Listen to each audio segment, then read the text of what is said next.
Si vous ne vous convertissez pas, vous périrez tous de même. Bien-aimés du Seigneur, nous voici déjà au 3e dimanche de Carême, en marche vers la Pâque du Seigneur. Cette marche pèlerine est inscrite dans la liturgie d'aujourd'hui en parallèle à l'expérience fondatrice de la foi juive, celle de la sortie d'Égypte, la libération par Dieu des fils de Jacob du joug tyrannique égyptien par l'entremise du prophète Moïse. Les textes du jour, en effet, mettent en tension l'oppression redoutable du peuple par le pouvoir temporel marqué en Égypte par un esclavage rude et retenu pendant 4 siècles derrière les eaux du Nil. Un peuple à qui l'aridité du désert semble dicter une fatalité et un engloutissement. En Israël, le mal, la souffrance a un autre visage, la cruauté de Pilate qui mêle le sang des Galiléens au sang des animaux au temple pendant le mémorial de la Pessa, la Pâque juive à Jérusalem. Homicide et profanation du lieu sacré. Le mal n'a pas qu'un visage humain, il est aussi abattement de catastrophes sur l'homme, comme l'écroulement de la tour de Siloé, faisant 18 victimes. Ces morts cruelles ne sont-elles pas liées à l'état de la gravité des péchés des victimes? Jésus, le nouveau Moïse, du monde englouti dans l'opacité du mal, affirme que les fléaux survenus ne permettent pas de conclure à une telle culpabilité, à une culpabilité plus grave de la part des victimes. Ces événements du temps présent sonnent plutôt pour le chrétien comme un appel à la pénitence, un appel à la conversion, conjugué dans les textes de ce jour comme action divine et réponse humaine, authentique et libre. La conversion au regard de l'expérience de Moïse est d'abord l'œuvre d'une rencontre et d'une traversée du désert. Berger du troupeau de son beau-père, Jéthro, il fit à Horeb l'expérience inouïe du buisson ardent qui brûlait sans être réduit en cendres. Je veux faire un détour pour voir cette chose extraordinaire. Pourquoi le buisson ne consume-t-il pas?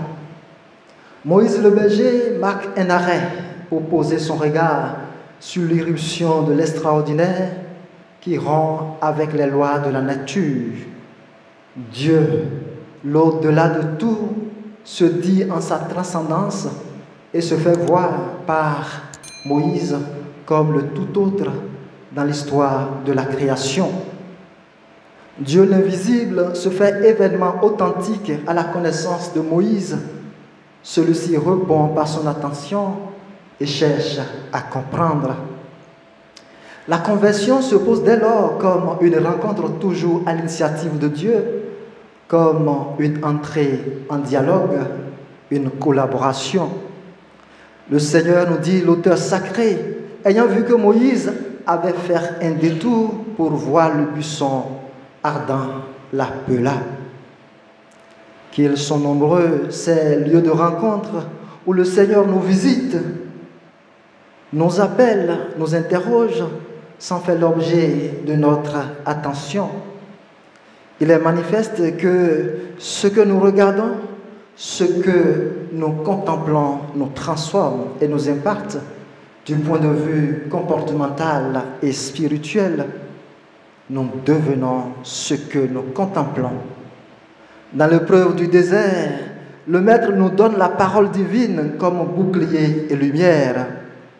À la transfiguration, il se donne à voir comme l'unique désir de l'âme et à écouter comme la nourriture qui éclaire la finalité de l'existence humaine qu'est l'union à Dieu. La rencontre avec Dieu pour impulser la conversion implique le dépouillement, un revêtement durable, constant et voulu. Retire les sandales de tes pieds, car le lieu où tu te tiens est une terre sainte. Chers amis, il y a un effort à faire quand on vient vers Dieu. L'adorer, le glorifier, le professer, c'est épouser son identité, sa sainteté, c'est mourir à la vie du péché. Triste état du chrétien qui fait des efforts énormes le dimanche pour venir à la rencontre de son Dieu, mais qui, aussitôt sorti, se confond au monde, à la grande masse. Triste état du pénitent du temps de carême et qui s'enchaîne aussitôt après sur des voluptés du monde. Il en va de son état comme va le monde. Et parfois, dans une ignorance grave, on se projette à consommer le péché que l'on purifiera après dans le sacrement de confession, en courant des peines graves ou des péchés volontaires qui nous coupent de la grâce divine. La conversion, comme le montre l'expérience de Moïse, est connaissance de Dieu, un Dieu qui se donne à connaître, à qui s'attache à lui et qui s'ouvre à lui. Je suis le Dieu de ton père, le Dieu d'Abraham, le Dieu d'Isaac, le Dieu de Jacob. Descendant de Jacob, comme le peuple réduit en esclavage, Moïse et les siens sont d'abord invités à la mémoire de leurs ancêtres et à faire mémoire de Dieu. Et plus qu'une mémoire, c'est un exercice de connaissance, de vérité, un mouvement d'esprit vers Dieu que le Seigneur inscrit Moïse. Je suis celui que je suis. Nous sommes dans l'emploi du présent continu que le temps n'effrite pas. La conversion de Moïse comme retournement de soi et changement des horizons est fixation de Dieu comme repère et orientation ultime pour l'existence humaine. C'est faire mémoire et vivre de la révélation. L'homme ne vit pas que de pain, dit le Seigneur, mais de toute parole qui sort de la bouche du Père. Au cri du peuple en souffrance, Dieu répond par son abaissement. La misère de l'homme ne glorifie pas Dieu. J'ai vu la misère de mon peuple, j'ai entendu ses cris sous les coups des surveillants. Oui, je connais ses souffrances, je suis descendu pour l'en délivrer. Bien-aimé du Seigneur, la révélation de Moïse de la miséricorde nous dévoile le Seigneur comme celui qui donne la paix véritable. C'est en Jésus, la miséricorde incarnée du Père, que l'humanité touche le sommet de l'amour divin. Vous qui peinez sous le joug de vos souffrances et de vos misères multiformes, il demeure le Dieu d'amour qui vient à la rencontre de nos misères. Il est le rocher nouveau d'où jaillit l'eau vive pour étancher nos soifs. Il est le pain de vie livré en sacrifice pour la vie du monde.